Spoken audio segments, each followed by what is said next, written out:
Hello, I'm Esther Gitu-Ewart. Welcome to Africa 54. Here's what's coming up. Morocco is spending billions to help victims of a recent massive earthquake rebuild homes, businesses and infrastructure. VOA looks at what non-governmental organizations are doing to help those in dire need. United Nations research estimates more than 900 million tons of food available to consumers in 2019 went into the trash, yet millions of people are food insecure. We'll examine Uganda's food situation. And despite averting a government shutdown, turmoil is likely to continue on Capitol Hill as a conservative legislator promises to oust Republican House Speaker Kevin McCarthy. All this and much more coming up on today's Africa 54.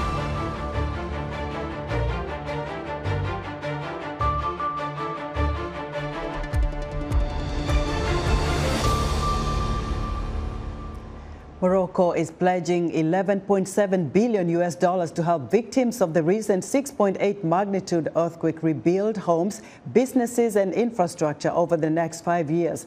With over 4 million Moroccans now looking for some forms of aid, how are non-governmental organizations helping affected Moroccans in the longer term? VOA's Anthony LaBruto has more. Under the current monetary pledge, families who have lost homes or businesses or both are eligible to receive up to $3,000 in immediate assistance and $13,600 in assistance to help rebuild damaged or lost homes. These payments are just a start for the families affected by the 6.8 magnitude earthquake, but aid organizations now have the task of helping people rebuild their lives as well. As the CEO of DC's Action Aid branch, Niranjali Amrasinghe receives exclusively financial donations for aid specifically targeting women in disaster-affected areas like Morocco. At this time, in disasters, women are often more directly, more significantly or disproportionately affected. And then in the aftermath of disasters, we find often women and girls don't have privacy, so they are more at risk. Now being sent a continent away, the money can be transformed into meaningful supplies by Josepha Didesheim, ActionAid's head of Program Quality and Assurance in North Africa. Her team has diligently coordinated many of the supplies that families devastated by the earthquake need.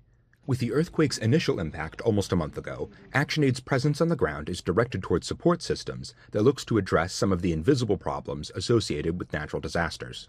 To make sure that then in contexts where we can still have a culture working with different organizations talking about gender-based violence, to make sure that key stakeholders are also involved in that, and that includes women and girls. According to Didesheim, there's been no shortage of those wanting to help, but the Moroccan government's limiting of access to affected areas puts officials and aid groups at the center of helping the neediest. And sometimes we feel powerless when we see things, tragic events that unfold, and we wonder what to do. But I think working with a trusted organization, implementing a program that's based on the needs of the communities and informed and led by the local partners that we have is, in my opinion, the best way to respond to crises. ActionAid and other charity organizations are still accepting monetary donations for their Moroccan aid campaigns. Around $700 million has been donated by international governments and charity organizations so far. Anthony LaBruto, VOA News, Washington. A massive fire erupted Monday at a police headquarters in the Egyptian Suez Canal city of Ismailia. At least 38 people were injured before firefighters contained the blaze after several hours, according to emergency services and media reports. Videos posted on social media show the city's security offices engulfed in flames. The cause of the fire is not known at this time. Two witnesses told Reuters news agency that firefighters initially appeared to struggle to fighting the blaze. State television says the fire had been contained after more than a 3-hour battle. Civil defense sources say parts of the building had collapsed in the fire. The United Nations Security Council votes on Monday whether to authorize an international force to support Haiti's police amid a gang-driven security crisis. Haitian Prime Minister Ariel Henry asked for urgent Security Council action as he addressed the UN General Assembly last month, saying the worsening security situation has created a humanitarian crisis. It has now reached a critical point with the deterioration of the security situation on a daily basis. People are facing violent attacks by armed gangs, which control various areas in the capital as some provincial towns. They murder, pillage and rape with a rare cruelty. Henry says gangs have carried out massacres, kidnappings, human trafficking and sexual violence. Kenya has volunteered to lead a multinational force of 1,000 police officers. The U.S. says it will offer financial and logistical support to the effort. Kenya says it is willing to send 1,000 security officers to counter gang violence in Haiti that has surged since 2021 following the assassination of Haitian President Jovenel Moïse. For more on what Kenya's troops are likely to encounter, I'm joined live from Nairobi by Macharia Munene, Professor of History and International Relations at the United States International University in Nairobi. Professor Munene, welcome to Africa 54. Thank you very much. Now, if the UN Security Council approves the move to send a multinational force, how prepared are Kenyan troops to come face to face with a notorious Haitian gang? They are not prepared well, and it will take time before they can appear to be ready. Right now, it's an idea that's being floated around, and there are concerns that they might fall into a trap and become destroyed in the process. They appear not to be prepared, despite statements by top officials that they will have time to prepare. Right now, they are not prepared. You say they are not prepared, but so what do the selected troops need to know about, going about dealing with such a notorious gang, which has already given some warnings about any forces from outside entering Haiti? First, they have a problem of language. They do not speak French, maybe one or two, but going there will require ability to communicate with the people of Haiti, and they are not ready for that. Although the government has said that it will train them or offer some classes in French, there might also be need for exposure in terms of what to expect, the cultural background to Haiti, the historical background, which they do not have at present.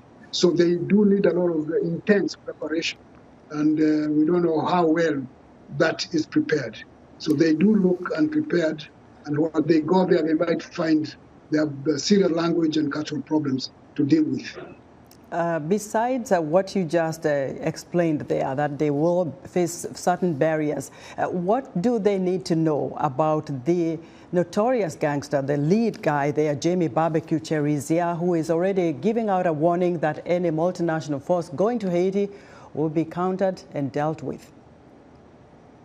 They need to know that they are going to a war zone. It's not just gangster land, but it's a war zone. You have these militias and gangsters who are better armed than the security forces in those places. And if they are better armed, they are ready. And they will be defending. As far as they're concerned, they'll be defending. And Kenya will be there, and its allies will be invading. And in some confrontation like that one, the people who are defending have an advantage over those who are invading. So Kenya, appearing as if it's an invader, will have a big task, having to defeat those who believe they are defending in the whole place. So they need to know that it's not a police action as such. It's a war. Professor Munene, it's a wait and see. Let's see what happens once the Security Council approves this move. Professor Macharia Munene teaches History and International Relations at the United States International University in Nairobi, Kenya. The new head of the United Nations Migration Agency is voicing concern that the deaths of migrants and refugees in the Mediterranean is being normalized and vows to work with governments to provide options for economic migration. VOA's Paul Ndiho has more. More than 100 rescued migrants arrived at the port of Aguinajan on the island of Gran Canaria, Spain, over the weekend. The 139 migrants are reportedly to be from sub-Saharan Africa. These are people first, before we label them as migrants or asylum seekers or anything else. And valuing their human life, recognizing their dignity is key to everything we say and do, and with whichever member state we work with. So that's critical. The Atlantic migration route, one of the deadliest in the world, is typically used by migrants from sub-Saharan Africa attempting to reach Europe, particularly during the summer due to more favorable weather conditions. The head of the UN Refugee Agency in New York says the situation is dire. Saving lives at sea and providing humanitarian assistance is one of the most basic obligations of humanity, and those performing rescue operations or helping in good faith should not be penalized for doing so. UNHCR says that more than 11,600 children crossed the central Mediterranean Sea to Italy without their parents or legal guardians between January and mid-September 2023. Children who undertake these harrowing journeys alone are often placed in overcrowded wooden fishing boats, unsuitable for poor weather conditions. At the core of this approach, there is the recognition of the importance of the right to seek asylum at borders, without being turned away or violently pushed back.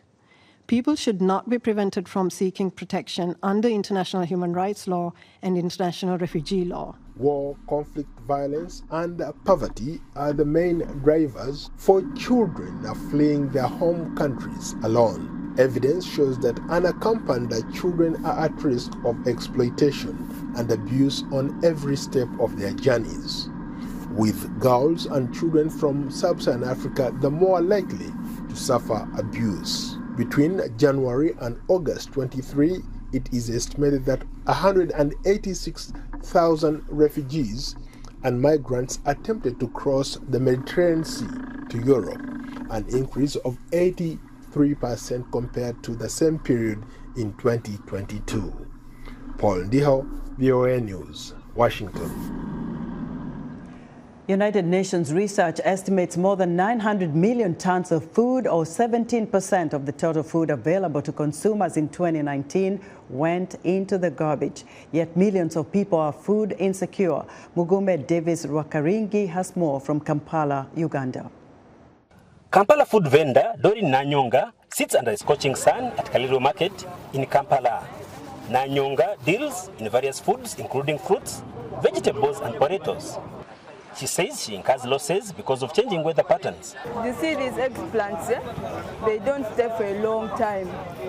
We have to make sure we get customers to buy them, because if they stay like for 3 days, they get rotten.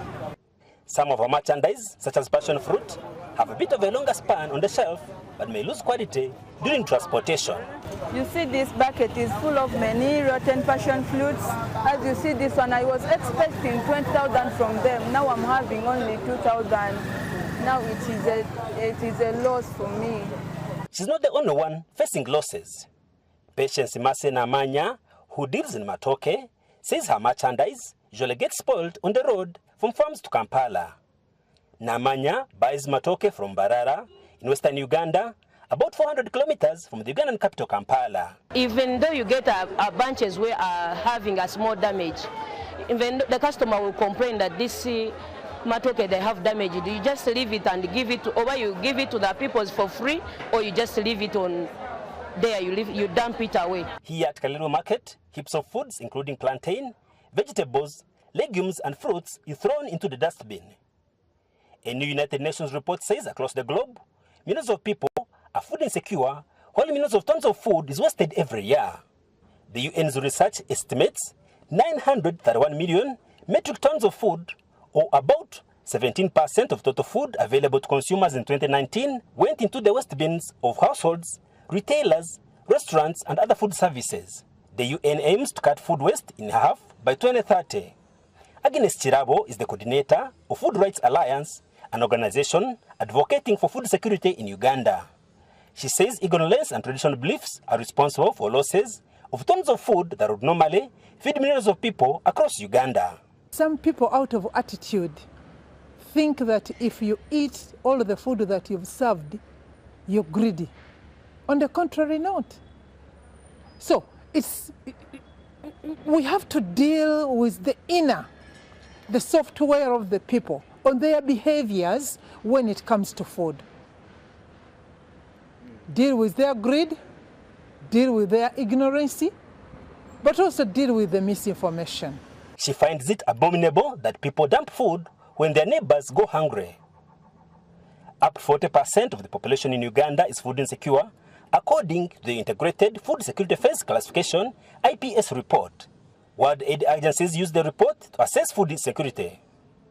The UN says globally, at least 821 million people are hungry and 3 billion are unable to afford a health diet. Chirawo says there should be policies from both the government and aid groups to educate citizens about better food practices. For VOA News, I am Mugume Davis Rwakaringi in Kampala, Uganda. Community Center is an informal, Sakala Community Center is an informal education center in Temeke, Dar es Salaam, Tanzania, where young people and adults are taught empowerment skills and learn how to serve their communities. Additionally, this center organizes summer trips for American students and their parents to learn the East African culture. And for more insight, I'm joined right here in the studio by Zawadi Sakala Ukondwa, co-founder of Sakala Community Center. Zawadi, welcome to Africa 54. Oh, thank you for having me. Now, what gap did you see in the formal education sector in Tanzania that led you to open the Sakala Community Center? Yeah, so Sakala Community Center main mission is to promote and provide service and education services to communities in Tanzania and also outside of Tanzania.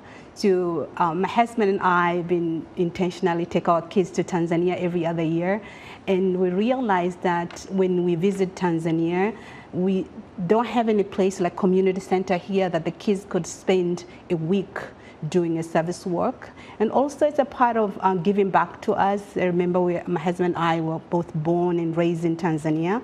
And we have Swahili saying that mcheza kwao tunzwa, the ones who the ones who know how to, who dance, able to reward it. So in a regular school, we know the kids learn how to write, tell stories, they learn different subjects. What what sets you apart as the community center? I understand you also have adults that come to school after Yes. work and, learn some other skills. What exactly do you teach there? Yeah, so we have several programs for the young one. We have education, we have a daycare center there with age up to 7 years old. And we also have an after-school program for tutoring that the students are teaching STEM, and which is like a just abbreviation for science, technology, engineering, and mathematics.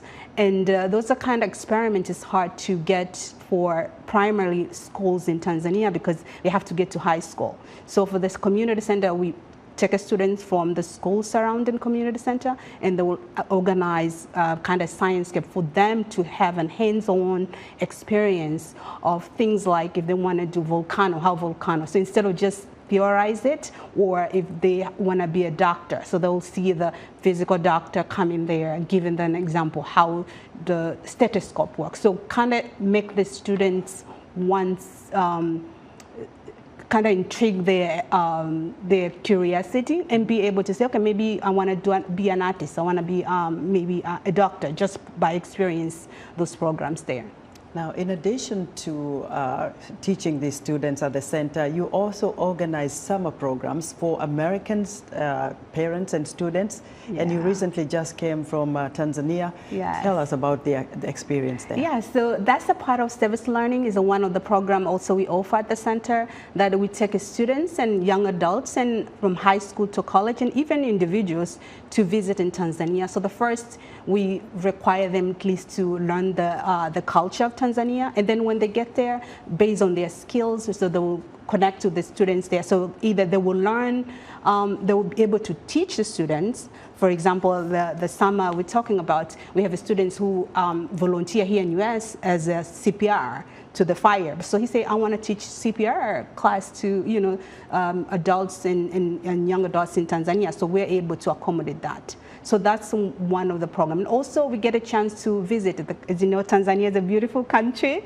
We have Zanzibar, Serengeti, highest mountain is in Tanzania. So kind of like they come, they teach, but also at the same time they learn about the culture. And also they learn themselves about the things like maybe especially for the high school students, to learn like, okay, how to maybe to make ugali. That's like an African dish. So those are kind of things that we usually do, not necessarily them teaching, but also the students to learn about the certain things. And about the different foods, the different culture. Thank you so much, Zawadi. Thank you.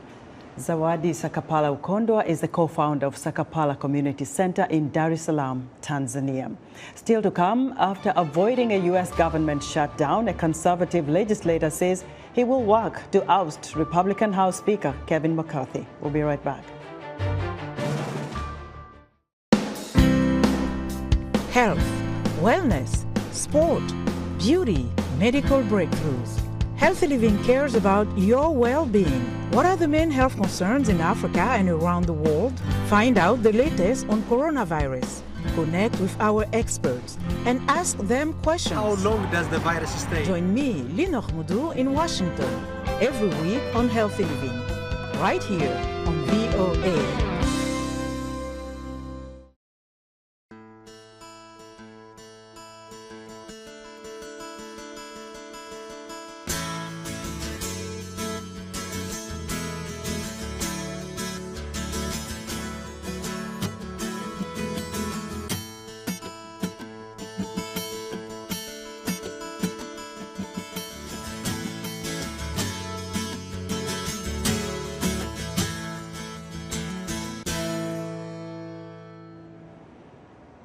In other news, there is a deep anxiety in Zimbabwe on Monday as the death toll from a shaft collapse at a disused gold mine is expected to rise, according to the vice president. In the state-run newspaper, the Sunday Mail, Vice President Constantino Chiwenga says at least 13 people are believed dead in Friday's mine collapse in Chegutu. Chiwenga says 21 of 34 miners have been rescued. Amid rising political tensions ahead of presidential elections next month, security forces in Madagascar fired tear gas on opposition candidates leading a protest in Antananarivo on Monday, according to the Agence France Presse reporters. Voters in Madagascar head to the polls to elect a president on November 9th. In Libya's eastern authorities are pushing back a reconstruction conference for the flood-hit city of Derna that had been planned for October 10th, but was met with international skepticism. The event will now take place on November 1st and 2nd to offer time for the submission of effective studies for the reconstruction effort, according to the planning committee. A U.S. government shutdown was averted, but another week of turmoil seems likely on Capitol Hill. A conservative legislator is promising to be relentless in his efforts to oust Republican House Speaker Kevin McCarthy. VOA's Veronica Balderas Iglesias has the latest. The bill is passed. The short-term funding bill that Congress passed Saturday and was signed by President Joe Biden will keep the U.S. government running until at least mid-November. But Biden warned Sunday against a repeat of the chaotic process that preceded the 11th hour adoption of the stopgap bill. The brinkmanship has to end, and there shouldn't be another crisis. There's no excuse for another crisis. Consequently, I strongly urge my Republican friends in Congress not to wait. Don't waste time as you did all summer. Pass a year-long budget agreement. Honor the deal we made a few months ago.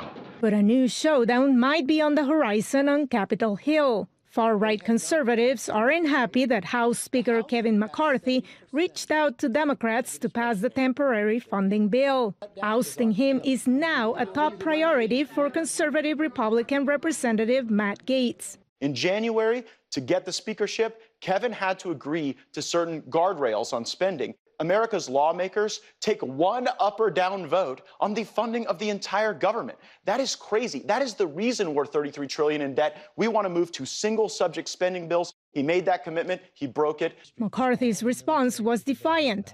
He appeared on CBS's Face the Nation. So be it. Bring it on. Let's get over with it, and let's start governing. If he's upset because he tried to push us in a shutdown, and I made sure government didn't shut down, then let's have that fight. Regardless of how that plays out, bipartisan compromises will continue to provide a path forward, said Rachel Snyderman with the Bipartisan Policy Center. There is bipartisan compromise to support additional funding for Ukraine, to support our troops, and ensure that our border security is well funded. And so I think that we're going to see, action on those particular priorities in the coming weeks. Ukraine and the rest of the world will be watching closely, pointed out political scientist Oscar Pocasangre. I think longer term, we do need to focus more on a structural reform to institutions and find ways of having more political parties in Congress that would help us reach more consensus in the legislative body, as opposed to just having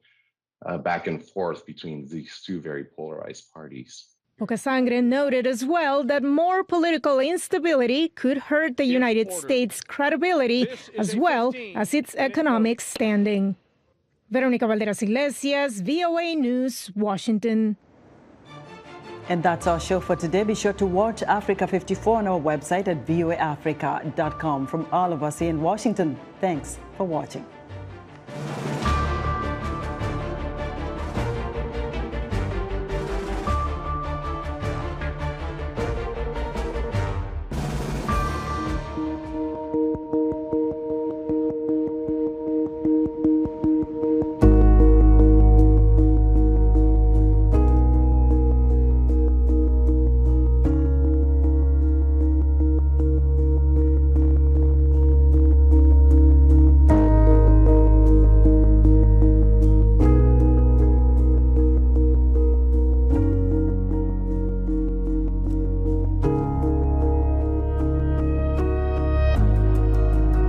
We're very focused on improving access for smallholder farmers, in particular, who produce the majority of food on the continent of Africa, of helping them access more inputs.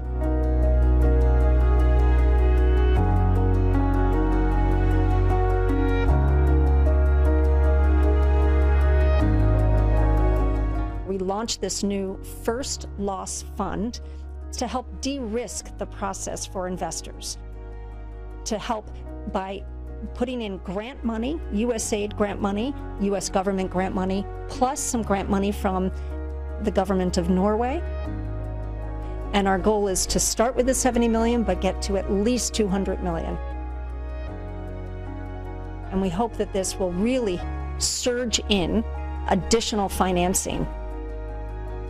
So we're really trying to find $1 billion of funding to be able to help some smallholder farmers really grow their businesses, to have a significant impact on systems and value chains in agriculture in Africa over the coming years.